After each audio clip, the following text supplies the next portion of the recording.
মূল যেহেতু মই আৰম্ভণিতে বহুখিনি কথা কৈছোঁ নতুন যেহেতু সম্ভাৱনাৰ কথা কোৱা হৈছে উত্তৰ পূৰ্বাঞ্চলৰ বাবে এটা আশাৰ বতৰা বা আশাৰ ৰেঙনি সকলোৱে দেখিবলৈ পাইছে বিনিয়োগ সৃষ্টি হ'ব বুলি ভাবিছে গতিকে এইখিনি কথা কেনেধৰণে কিমান দূৰ আগবাঢ়িছে সকলোখিনি কথা আপোনাৰ পৰা আমি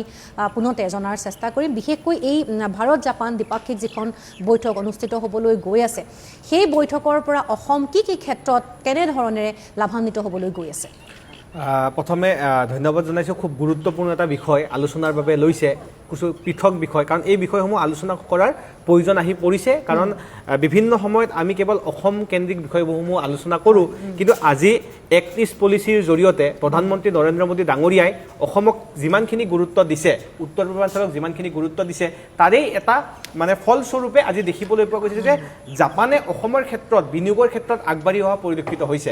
আৰু যদি জাপানৰ যদি বিনিয়োগৰ ক্ষেত্ৰলৈ চাই উত্তৰ পূৰ্বাঞ্চল বিশেষকৈ অসম অধিক লাভান্বিত হ'ব ইয়াতে বিভিন্ন ক্ষেত্ৰত যদি চাই তেনে গ্ৰীণ এনাৰ্জিৰ ক্ষেত্ৰত প্ৰধানমন্ত্ৰী ডাঙৰীয়াই যিহেতু কৈছে যে আমি কিদৰে এনাৰ্জি বচাব লাগে আমি সৌৰ শক্তি বা আন মাধ্যমৰ জৰিয়তে আমি নিজৰ বিকাশৰ কাৰণে আগবাঢ়িব লাগে তাৰ ক্ষেত্ৰত গ্ৰীণ এনাৰ্জিৰ ওপৰত গুৰুত্ব আৰোপ কৰা পৰিলক্ষিত হ'ব এই যে ভাৰত জাপান চুক্তি হ'ব তাত গ্ৰীণ এনাৰ্জিৰ বিষয়টো থাকিব পূৰ্বতে মাননীয় মুখ্যমন্ত্ৰী ডক্টৰ হিমন্ত বিশ্ব শৰ্মা ডাঙৰীয়াই কেইবাবাৰো জাপান ভ্ৰমণ কৰিছে আৰু জাপানৰ লগত এখন বিশেষ চুক্তি স্বাক্ষৰ কৰিছে জাপানৰ চৰকাৰে অসমৰ যুৱক যুৱতীসকলক জাপানীজ ভাষাৰ প্ৰশিক্ষণ দিয়াৰ লগতে তাৰ কৰ্মদক্ষতাৰ ওপৰত প্ৰশিক্ষণ দিব আৰু তাৰ পিছত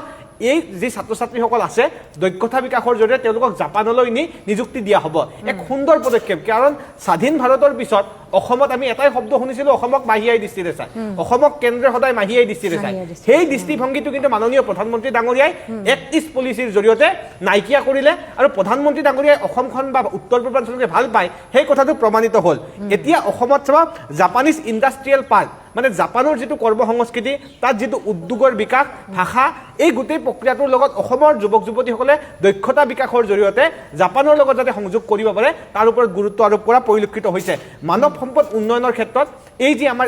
পলিচি হ'ব মানে জাপান আৰু ভাৰতৰ যি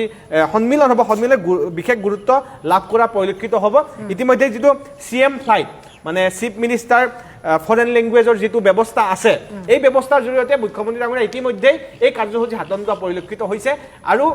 অসমৰ ক্ষেত্ৰত যদি চাই আমি দিল্লী মুম্বাই গুজৰাটৰ কাৰণে এনেসমূহ কথা নতুন কথা নহয় কিন্তু অসমৰ বাবে যিহেতু জাপানৰ দৰে এখন দেশে আপুনি জাপানৰ ক্ষেত্ৰত চাই কৰ্ম সংস্কৃতি চাই তেওঁলোকৰ বিকাশ চাই এখন সমগ্ৰ বিশ্বৰ ভিতৰতে অন্যতম দেশ তেনে এখন দেশে আমাৰ নিচিনা এখন ৰাজ্যত আহি বিনিয়োগ কৰিবলৈ যিটো পৰিৱেশ সৃষ্টি হৈছে এই নিশ্চিতভাৱে কেৱল মাত্ৰ মাননীয় মুখ্যমন্ত্ৰী ডক্টৰ হিমন্ত বিশ্ব শৰ্মা ডাঙৰীয়াৰ যিটো দক্ষতা আৰু তেওঁৰ যিটো মানে অসমৰ প্ৰতি ভাল পোৱা তাৰ বাবে সম্ভৱ হোৱা পৰিলক্ষিত হৈছে পূৰ্বতে নোহোৱা ঘটনাসমূহ এতিয়া পৰিলক্ষিত হ'ব ইয়াৰ পূৰ্বেও